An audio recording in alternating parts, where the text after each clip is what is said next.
Hey guys, Edward here from Edward279, the Mixed Content Creator. Now, you may remember that I previously posted a video on the same topic as this one, microbes influencing the food you eat. But the reason I'm posting a part 2, that would be this video, is that there are quite a few foods that I left out of the first video, most of them fermented. So without further ado, here are 7 more examples of microbes influencing the food you eat. This one shouldn't come as too much of a surprise, but kimchi is actually quite well known for being a fermented vegetable dish. Here's where the microbes come in. You see, the type of fermentation that turns vegetables into kimchi is called lacto-fermentation, which is so named because those lactic acid producing bacteria metabolize carbs and sugars in the vegetables, producing lactic acid as a byproduct that is responsible for kimchi's signature sour flavor and acidity, as well as inhibiting the growth of microbes that would cause the kimchi to spoil. And by the way, the process used to make kimchi is very similar to that used to make sauerkraut, which will make an appearance later in the video. So the next time you eat kimchi, be sure to thank the microbes that make it possible to enjoy this delicious dish. Another famous food made by hardworking microbes, yogurt is yet another dairy delight created by the likes of lactic acid producing microbes. Here is how the transformation from fresh milk to delightfully smooth yogurt plays out.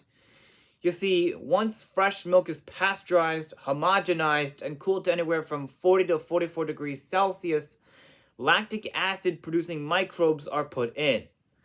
At this point, the microbes, just like in cheese, convert the milk sugar lactose into lactic acid. This process causes the milk to thicken and develops the finished product's texture and taste, eventually giving you the final product of yogurt. So while the concept of bacteria in your yogurt seems absolutely disgusting at first, in reality, it's these very microbes' hard work that make yogurt what it is.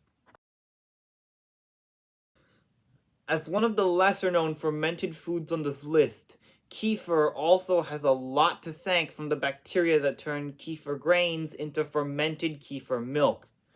The fermentation process starts when bacteria in the kefir grains use the sugars, there's glucose and galactose in the kefir grains, to jumpstart fermentation, after which the microbes release the enzyme lactase, which breaks down the milk sugar lactose in the grains, producing, you guessed it, lactic acid.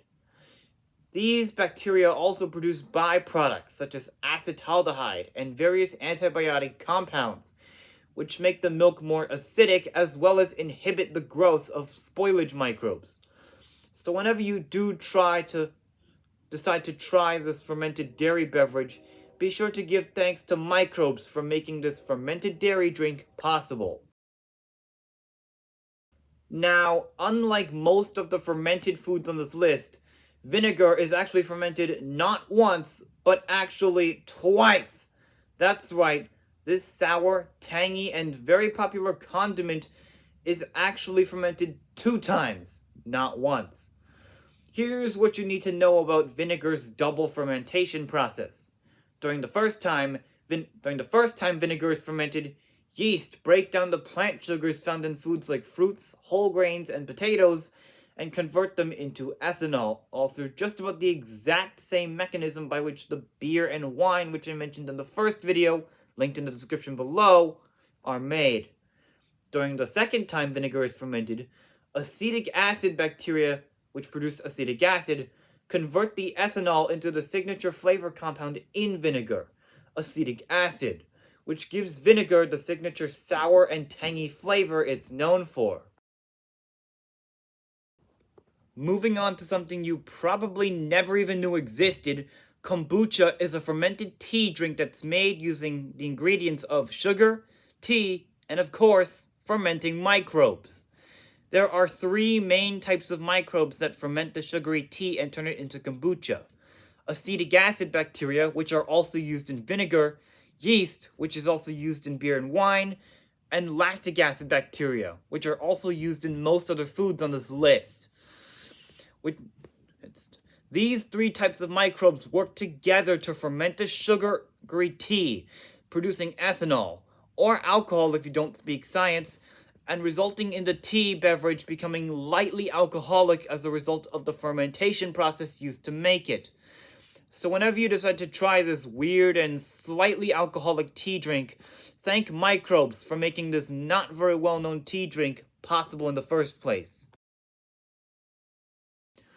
This one may or may not come as a surprise, but sauerkraut is in fact a fermented food made from shredded cabbage leaves. And there are actually two types of bacteria involved. First, anaerobic bacteria that are naturally present on the cabbage leaves produce lactic acid, all while completely using up what little oxygen is inside the airtight container and replacing it with carbon dioxide. Eventually, though, the inside of the jar becomes too acidic for these bacteria to handle, and they die. Then, species of lactobacillus that also produce lactic acid but can better handle the acidity are added in, fermenting any sugars remaining in the cabbage and producing yet even more lactic acid, which is responsible for the signature acidic and tangy taste of sauerkraut. Technically speaking, there are two main ways to make pickles. Quick pickling, by which cucumbers are soaked in salty brine that contains acidic vinegar, and fermenting, by which fermenting bacteria are used as the acid source instead of vinegar. For this video, we'll be focusing on fermenting. In fermented pickles, the bacteria at play are yet again lactobacillus, but they cannot get to work right away. Because first, the cucumbers are soaked in a salty brine to kill harmful microbes and create the right environment for the lactobacillus to do its job. Then, those same lactic acid producing lactobacillus bacteria ferment the sugars in the cucumbers, producing lactic acid as a byproduct and giving the finished product a sour, tangy, and acidic flavor. So there you have it. 7 more examples of how microbes influence the food you eat. We hope you enjoyed this video. As always, make sure to like, share, and subscribe, and I'll see you in the next video. Bye!